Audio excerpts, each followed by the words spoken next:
Alors c'est une petite marque carrée qui fait 4 cm sur 4. Comme un air de chasse au trésor, au sol des marques sont gravées, le plus dur c'est de les trouver. Vous trouvez, madame? Non, pas encore, non.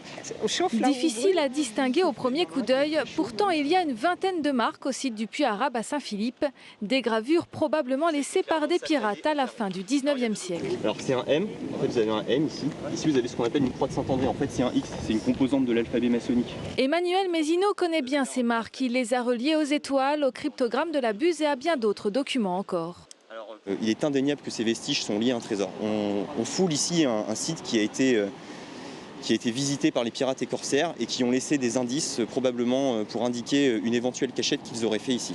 Et la cachette pourrait être cette grotte située en contrebas du sentier. Elle héberge un bassin d'eau douce qui aurait servi de source aux pirates. Un arrêté préfectoral interdit l'accès à la grotte depuis vendredi. Mieux vaut tard que jamais, cela fait plus d'1 an et demi que le chercheur demande aux autorités de protéger l'endroit. La grotte est victime de fouilles sauvages régulières. Cette grotte abritait jusqu'en 2007-2008 une pierre gravée d'environ 2,50 m de long sur un petit mètre de haut sur une épaisseur de 50 ou 60 cm. La pierre était recouverte de gravures et cette pierre a mystérieusement disparu, elle a très probablement été volée. Je pense qu'il faut maintenant que les autorités se mobilisent pour protéger le plateau au-dessus sur lequel se trouvent de nombreux vestiges. Ce qui est vraiment dommageable, c'est qu'on est aujourd'hui sur un site qui a énormément de choses à raconter sur l'histoire de l'île de la Réunion. Ce lieu qui pourrait être véritablement un coffre-fort, donc qui peut aujourd'hui intéresser les aspects culturels qu'on peut mettre en avant pour la région. Sauver ce pan de l'histoire réunionnaise encore méconnu, c'est l'objectif de l'association âme de pirates à l'origine de cette visite où une vingtaine de curieux ont assisté. Ce n'est pas quelque chose qui est mis en avant, mais chez les Blancs, on est à 75% descendants pirates à La Réunion. Moi-même, je suis descendant, pour l'instant, je n'ai pas fait tout mon arbre généalogique, mais de 14 pirates. À ce jour, l'entrée de la grotte du Puy Arabe est bien surveillée par les forces de l'ordre et par son pirate Tijac. Quant à son trésor, il est bien gardé, au chaud. Et avec nous ce soir en duplex de Saint-Pierre, Charles Mézance-Brizeul. Bonsoir, vous êtes l'un des co-auteurs de ce livre sur les pirates de l'océan Indien avec Emmanuel Mézineau que nous avons vu à l'instant dans ce reportage. Qu'est-ce qui vous a poussé à raconter leur histoire, Charles Mézance-Brizeul ? Bonsoir, eh bien écoutez, ce qui m'a poussé à raconter cette histoire, c'est déjà qu'elle m'a passionné, elle m'a fasciné. Et j'ai remarqué qu'il n'y avait pas grand-chose, ou plus grand-chose, pour être tout à fait honnête, sur le sujet. C'est-à-dire qu'on trouve beaucoup de choses sur les Caraïbes, bien sûr, mais sur l'océan Indien, les pirates à Madagascar, à La Réunion, au Mascareigne, il y a très peu de choses. Donc j'ai fait des recherches, j'ai trouvé des textes étonnants, plus ou moins connus, plus ou moins oubliés. Je les ai rassemblés, je les ai compilés, j'ai essayé de les mettre en perspective pour les réunir en un volume qui soit le plus documenté et aussi le plus accessible possible. Alors, Charles Mézance-Brizeul, pourquoi ces pirates sont-ils venus ici, à La Réunion? Est-ce qu'il y a vraiment une raison particulière? C'est l'appât du gain? Il n'y avait que ça?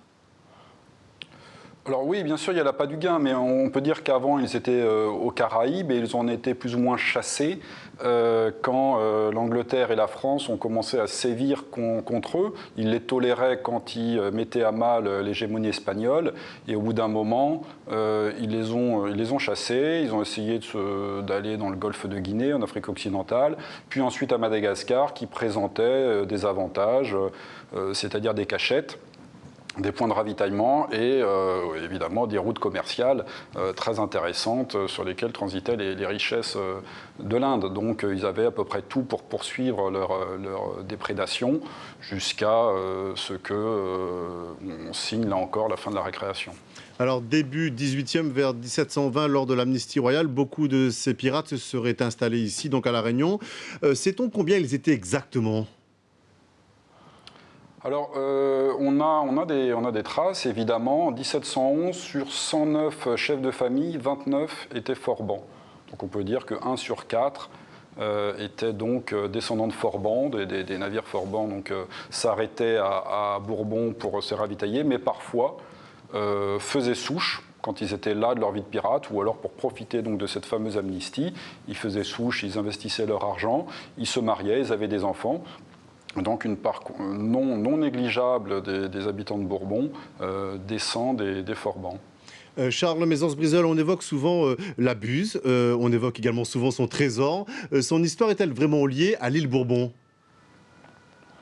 Alors c'est assez compliqué, assez nébuleux cette histoire de la Buse. On peut dire que le cryptogramme de la Buse n'est pas vraiment de la Buse, que ce fameux texte qui jette dans la foule juste avant d'être pendu, ça ne s'est pas passé comme ça. Ça serait plutôt le document d'un corsaire nageant de l'étang, qu'on aurait retrouvé aux Seychelles et que Charles de la Roncière, qu'on reprend dans ce livre, a étudié et a exhumé pour la première fois, enfin en tout cas officiellement, en 1934. Merci à vous. Peut-être... Oui, peut-être que Nageant de l'étang avait récupéré le trésor de la Buse.